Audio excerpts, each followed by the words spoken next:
Asia cup में India के बाद दूसरी सबसे बेस्ट टीम थी अफगानिस्तान।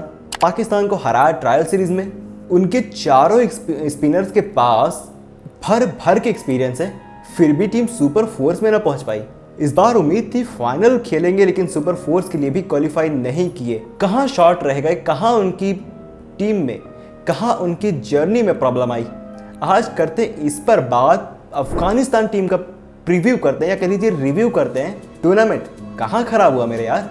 हेलो, कैसे हैं आप सब? आई रियली होप आप सब बढ़िया होंगे। और अगर आप अफगानिस्तान क्रिकेट को फॉलो करते हैं तो ये डिसअपॉइंटमेंट है, क्योंकि इंडिया अफगानिस्तान ये दो टीमें ऐसी टीम लगती हैं। बाद में श्रीलंका को भी आप ऐड कर सकते हैं, बट श्रीलंका से भी कहीं ज़्यादा बेहतर लगे थे अफगानिस्तान के खिलाड़ी, अफगानिस्तान की टीम। भाई नाम इतने बड़े बड़े हैं ना। हम श्रीलंका की टीम इतने सालों से खेल रही है, उनके बाद भी उनके पास इतने नाम जो है वो कई बार हम सोचते हैं कि यार ये कर पाएंगे नहीं कर पाएंगे, लेकिन अफगानिस्तान के पास जो नाम है भाई बहुत दमखम है उनमें, फिर भी कहाँ शॉट रह जा रहे हैं वो। ये क्या टेक्निकल इश्यू आ रहा है या कंसिस्टेंसी में प्रॉब्लम है?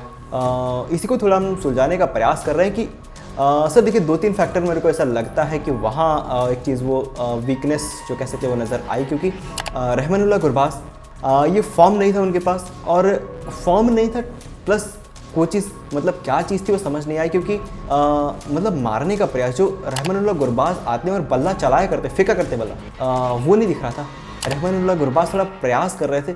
अब ये कोच कह रहे थे या खिलाड़ी खुद पर प्रेशर क्रिएट कर रहे थे, ये डिफरेंट स्टोरी है। क्योंकि सर अगर आपकी जो स्ट्रेंथ है ना, अगर आप स्ट्रेंथ पे फोकस नहीं करेंगे तो आपकी स्ट्रेंथ ही आपकी वीकनेस बनने वाली है। ये बात बिल्कुल परफेक्ट है, क्योंकि रहमानुल्लाह गुरबाज को हमने देखा था against Bangladesh, run ball almost 35 बना थे, 31 में 35। रहमानुल्लाह गुरबाज से आप ये एक्सपेक्ट नहीं कर सकते, वो एटलीस्ट 19-20 गेंदों में 35-36 पहुँच जाने चाहिए।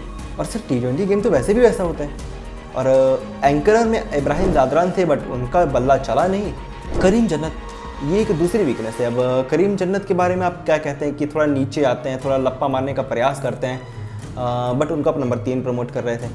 नवीन उल हक की इंजरी भी आई थिंक एक बड़ा सेटबैक था अफगानिस्तान के लिए, क्योंकि हमने आखिरी के मुकाबले में देखा कि आपके भाई साहब अजमतुल्लाह अमरजाई ऑलराउंडर गेंदबाज है, क्योंकि फजल फारूकी एकमात्र गेंदबाज है कि जहाँ पे वो गेंदबाजी अकेले कर रहे थे फास्ट बॉलिंग में। स्पिनर्स आपके पास भर भर के हैं, और फास्ट बॉलर्स जो with the new ball, with the old ball, वहाँ क्या, वहाँ फजल फारूकी अकेले थे।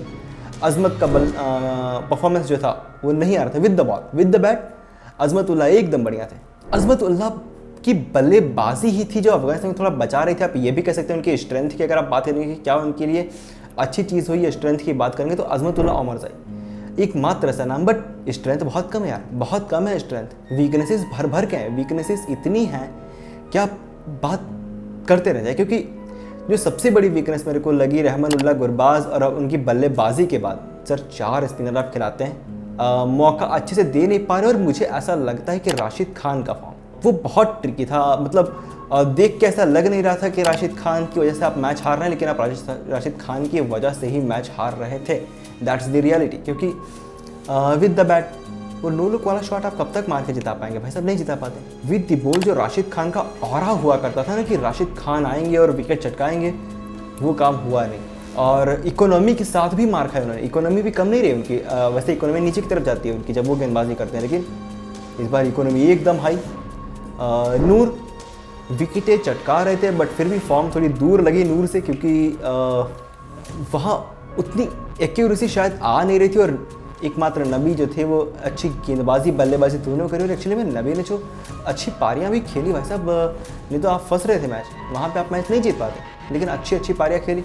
श्रीलंका के अगेंस्ट थुसारा के बाद जो वेलल लागे को जो टारगेट किया भाई साहब 5 छक्के 1 ओवर में, वो एक बड़ी स्टोरी। लेकिन भाई साहब वीकनेसेस तो बहुत हैं, क्योंकि आई थिंक मुझे ऐसा लगता है कि राशिद खान को कुछ समय के लिए कप्तानी छोड़ के अपनी फॉर्म पे फोकस करना चाहिए, जैसा जो रूट नहीं किया था इंग्लैंड के लिए। क्योंकि ऐसा प्रतीत होता है कि राशिद खान कई बार कुछ ज़्यादा करने का प्रयास कर रहे हैं, ज़्यादा न करने से नॉर्मल पहले किया करते थे, अगर वही करेंगे तो अपने स्पिन की जाल में फिर से ऐसे ही फंसाएंगे। क्योंकि आपके पास जब इंटरनेशनल लेवल का प्रेशर होता है ना, और आप वहाँ पे कुछ अलग करने का प्रयास करते हैं, तो वो परफॉर्मेंस फिर आपकी लीग में भी दिखती है। IPL हो चाहे CPL हो, चाहे कहीं भी आप खेलें, चाहे बिग बैश में आप क्यों ना खेलें, मतलब कहीं भी आप खेलें पूरे विश्व भर में, लेकिन वो समस्या तो आती है सामने।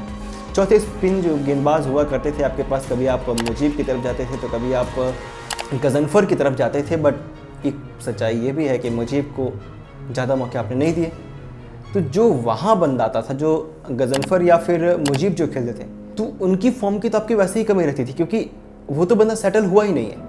अगर वो सेटल हुआ ही नहीं है तो फिर क्या ही बात करेंगे आप उनको, आप कैसे एक्सपेक्टेशन ही कैसे कर सकते हैं। अफगानिस्तान वीकनेसेस बहुत रही हैं, जो कंसिस्टेंसी, जो एक्यूरेसी, जो परफॉर्मेंसेस T20 वर्ल्ड कप में आई थी 2024 में, वो अगर फिर से आए तो अफ़गानिस्तान के लिए बहुत अच्छी बात होगी, क्योंकि नहीं तो फिर अफ़गानिस्तान थोड़े नीचे की तरफ जा रहे हैं ग्राफ, क्योंकि जिस तरीके से मतलब एशिया कप गया है उनका। हालांकि लास्ट मैच वो राशिद अगर इंजर्ड ना हुए होते, कुछ बात और होती, आप ये मतलब इफ़ एंड बट्स बहुत सारी आप कह सकते हैं, लेकिन इफ़ एंड बट्स सिर्फ ये एक्सक्यूजेज हैं, क्योंकि अफ़गानिस्तान की, माफ़ कीजिएगा, अफ़गानिस्तान की वीकनेसेस बहुत हैं। आई थिंक मुझे लगता है कि यही 3-4 वजहें थी जिनकी वजह से कहेंगे कि अफ़गानिस्तान शॉर्ट रह गया, नहीं तो सुपर फोर्स के लिए तो आराम से क्वालिफाई करते थे।